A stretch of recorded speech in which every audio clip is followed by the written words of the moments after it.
허름한 차림에 노인이 고기를 먹으러 식당에 들어갔다. 그는 자리에 앉아 고기를 주문하고자 했다. 식당 주인은 이야기하였다. 일행이 더 있으신가요? 노인은 답했다. 아니요, 혼자 먹으러 왔습니다. 삼겹살 2인분만 주세요. 식당 주인은 인상을 찌푸리며 이야기하였다. 죄송한데 바빠서 혼자 오신 손님은 다음에 이용 주시면 감사하겠습니다. 나는 아무 말도 하지 않았다. 고개를 끄덕이고 자리에서 조용히 일어났다. 2026년 서울의 저녁은 여전히 분주했다. 사람들은 각자의 일행과 웃으며 고기를 굽고 있었고 연기가 가득한 골목은 활기로 넘쳤다. 그 속에서 나 혼자만 비어있는 사람처럼 느껴졌다. 하지만 나는 이런 시선을 이미 오래전부터 익숙하게 받아들이며 살아왔다. 허름한 외투, 낡은 신발, 바랜 모자. 일부러 꾸미지 않은 차림이었다. 오늘은 아들의 기일이다.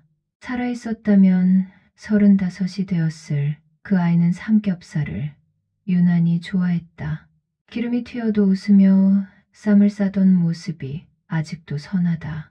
그래서 나는 매년 이날이면 혼자 고깃집을 찾는다.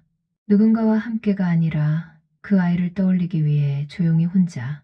첫 번째 식당 문을 나서며 나는 잠시 건물을 올려다보았다. 저 건물의 주인이 나라는 사실을 그들은 모른다. 오래전부터 세를 주고 관리만 맡겨둔 곳이다. 임대료를 꼬박꼬박 받으면서도 나는 한 번도 얼굴을 드러낸 적이 없다. 나는 골목 끝 두 번째 식당으로 발걸음을 옮겼다. 문을 열자마자 직원의 밝은 인사가 들렸다. 바쁜 시간임에도 눈을 맞추고 자리를 안내하며 물을 건네주었다. 나는 같은 말을 했다. 혼자 왔고 삼겹살 2인분을 주문한다고. 그들은 아무 표정 변화 없이 고개를 끄덕였다. 잠시 후 불판이 달궈지고 노릇한 고기가 지글지글 소리를 냈다. 나는 그 소리를 들으며 아들의 웃음을 떠올렸다. 그 순간 가슴 한켠이 따뜻해졌다. 세상은 여전히 빠르고 계산적이고 효율을 따진다. 하지만 누군가에게는 그저 하루를 버티는 한 끼가 전부일 수도 있다. 나는 고기를 천천히 씹으며 생각했다. 사람을 대하는 태도 하나가 인생을 얼마나 다르게 만들 수 있는지. 그리고 나는 결심했다. 오늘 이 저녁이 누군가에게는 평생 잊지 못할 날이 되게 하겠다고. 나는 고기를 천천히 구웠다. 집게를 들고 뒤집는 손이 유난히 떨렸다. 기름이 튀는 소리, 환풍기 돌아가는 소리, 옆 테이블에 웃음소리가 뒤섞였다. 하지만 내 귀에는 오래전 아들의 목소리만이 또렷하게 맴돌았다. 나는 일부러 천천히 먹었다. 허겁지겁 먹으면 기억도 빨리 사라질 것 같았기 때문이다. 상추 위에 고기를 올리고 마늘을 얹고 쌈장을 찍는 그 단순한 동작 하나하나에 추억이 묻어 있었다. 직원은 중간중간 불판을 갈아주며 조용히 상태를 살폈다. 바쁘지만 성의가 느껴졌다. 나는 물을 한 잔 더 부탁했고 그는 짧게 네, 바로 가져다 드리겠습니다. 라고 답했다. 그 한마디에 이상하게도 마음이 놓였다. 식사를 마치고 계산대로 향했다. 나는 일부러 현금으로 계산했다. 카드 이름이 드러나는 걸 원치 않았기 때문이다. 계산을 마치며 나는 잠시 가게 내부를 둘러보았다. 벽면의 균열, 낡은 환풍기, 오래된 테이블. 장사는 잘 되는 듯 했지만 여유가 있어 보이진 않았다. 문을 나서기 전 나는 다시 한번 가게를 바라보았다. 그리고 첫 번째 식당 쪽도 흘끗 쳐다보았다. 여전히 손님이 북적이고 있었다. 나는 마음속으로 정리했다. 오늘은 시작일 뿐이다. 이 골목의 건물주가 누구인지 그 사실이 드러나는 순간 누군가는 웃고 누군가는 후회하게 될 것이다. 집으로 돌아오는 길 나는 관리사무소에 전화를 걸었다. 건물 관리 현황과 임대 계약서를 다시 확인해 달라고 조용히 요청했다. 담당자는 늘 그렇듯 공손했다. 첫 번째 식당은 매출이 높았다. 하지만 몇 차례 민원이 있었다는 보고도 함께 들었다. 혼밥 손님을 받지 않는다는 불만, 직원 태도에 대한 지적. 나는 그동안 이런 사소한 문제에 깊이 개입하지 않았다. 장사가 잘 되면 그만이라 생각했기 때문이다. 두 번째 식당은 매출이 그리 크지 않았다. 대신 연체 없이 월세를 성실히 냈고 직원 근속 기간도 길었다. 사소한 수리 요청은 있었지만 불평은 거의 없었다. 나는 한동안 서류를 내려다보았다. 숫자만 보면 첫 번째 가게가 더 유리했다. 그러나 오늘 밤 내가 직접 겪은 감정은 숫자로 환산되지 않았다. 사람을 대하는 태도는 계약서에 적히지 않는다. 하지만 결국 가장 큰 자산이 된다. 나는 결심을 조금 더 구체화했다. 단순한 감정이 아니라 행동으로 옮기기로. 며칠 뒤 나는 평소와는 다른 옷차림으로 다시 골목을 찾았다. 이번에는 관리인과 동행했다.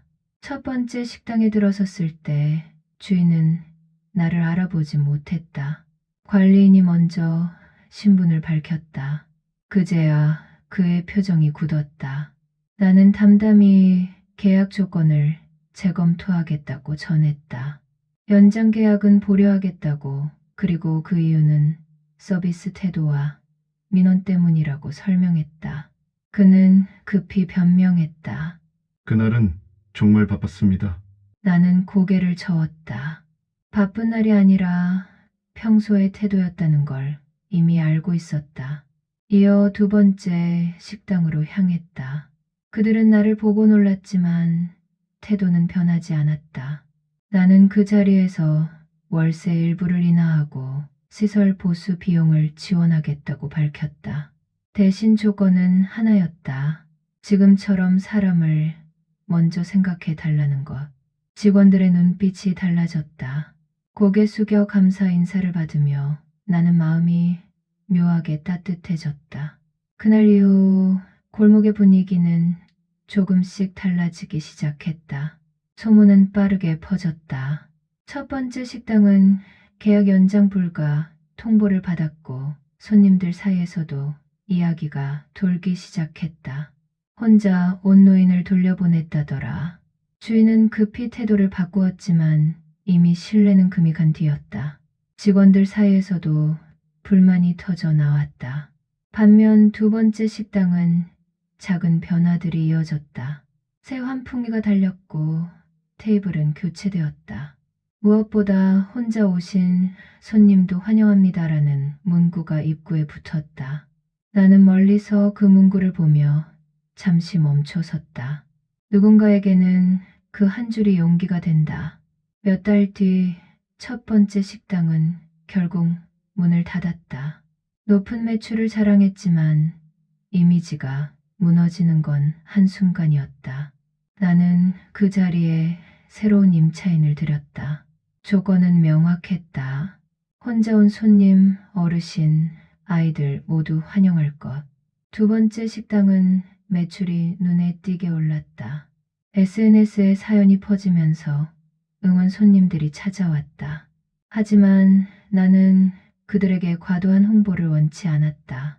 진심이 목적이 되어야지 전략이 되어선 안 되기 때문이다. 어느 날 직원이 내게 말했다.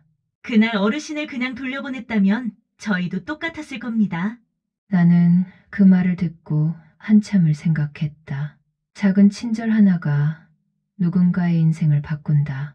그리고 그 인생이 또 다른 누군가를 살린다. 아들의 기일이 또 돌아왔다. 나는 다시 그 식당을 찾았다. 이번에는 예전보다 밝은 표정으로 문을 열었다. 직원은 나를 기억하고 있었다. 자리에 앉자마자 조용히 불판을 올려주었다. 나는 고기를 굽으며 속으로 말했다. 아들아, 오늘은 조금 덜 외롭구나. 가게 한켠에는 혼자 온 손님들이 여럿 있었다. 아무도 눈치를 주지 않았다. 웃음과 대화가 자연스러웠다. 나는 그 장면을 바라보며 생각했다. 이 골목은 이제 조금 더 따뜻해졌다. 나는 식당 주인에게 장학기금을 제안했다. 매달 일정 금액을 적립해 어려운 청년들을 돕자고. 그는 망설임 없이 동의했다. 이 작은 가게에서 시작된 선택이 또 다른 삶을 살릴 수 있다면 그것만으로도 충분했다. 과거의 상처는 사라지지 않는다. 하지만 새로운 의미를 입힐 수는 있다. 나는 점점 깨달았다. 아들을 잃은 슬픔이 누군가를 돕는 힘으로 변하고 있다는 것을. 골목은 이제 혼밥 성지라 불렸다. 사람들은 이곳을 따뜻한 골목이라 불렀다. 나는 가끔 벤치에 앉아 사람들을 지켜본다. 혼자 와서 고기를 굽고 조용히 미소 짓는 이들. 그 모습 속에서 나는 예전의 나를 본다. 첫 번째 식당이 사라진 자리는 새로운 가게로 채워졌고 그 주인은 누구보다 손님을 반긴다.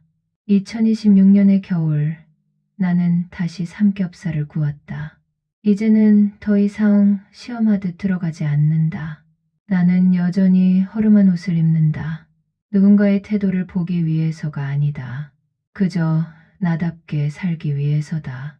사람은 겉모습으로 판단받기 쉽다. 하지만 진짜 가치는 행동에서 드러난다. 그날 나를 돌려보낸 식당은 사라졌다. 나를 맞아준 식당은 살아남았다.